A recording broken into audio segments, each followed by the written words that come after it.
Well, no, I've always taught all the areas that I thought matter. I mean, if you look at a person's life, most people major in minor things.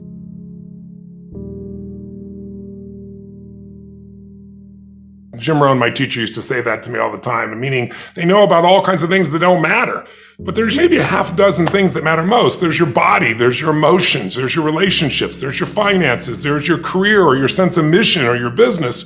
And then there's the spiritual side of life. And so I'm a big believer in total immersion, but I also believe in modeling the best on earth. So in Money Master the Game, fortunately, I have access. So it's like, I'm going to interview 50 of the smartest financial people on earth and everybody who's made it from nothing to multi-billionaire. And they all did it different ways. And I'm good at pattern recognition and I'm good at pattern utilization. In fact, I would say to your audience, in 2040, which sounds like a long way from now, 18 years ago like that, your mind will be blown. Half the jobs we have today, according to Oxford and a variety of other universities, are going to be gone. They're replaced by robotics, by algorithms. You know the game. And so the bottom line is you need to be good at pattern recognition, and that's what gets somebody strong at anything. I mean, you look at, why is Amazon doing so well? He realized one pattern was valued over anything else: convenience. Right? If you look at Tom Brady, a friend of mine, he's got pattern recognition like nobody else at 43 years old. He's able to do things no one dreamed could be done. He's got more Super Bowl rings than any team. So I said, I want to go to the best people on earth and see what do they see that none of us see. What's the pattern? Then you got to learn pattern utilization. It's one thing to see it, it's another thing to use it. And then if you're good after a while, you get to pattern creation. It's like if you learn to play the piano, most people play other people's music. And then there's a point you've learned so much that you're able to create. But more importantly, I think it's getting people to see that what they thought was impossible is possible. The more you can give people an experience, like talk's cheap, but I've done enough things in my life with enough people at this stage that I've got a track record where it's like, I said it's gonna happen. Most people say he's probably true. It's probably likely he's gonna pull it off. Maybe I should jump on board. But the mindset has to be destroy any limitation and move forward, move forward, move forward. There is a way, move forward.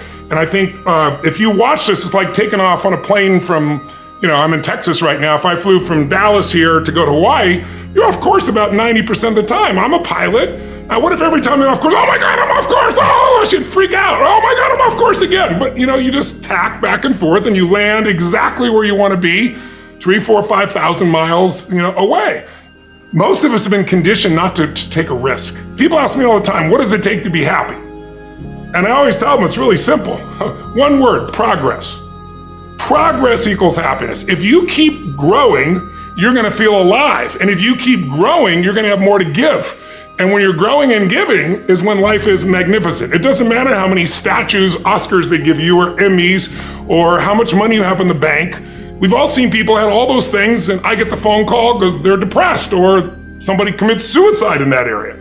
So it's really an inner game, and I think that's what's missing for us today.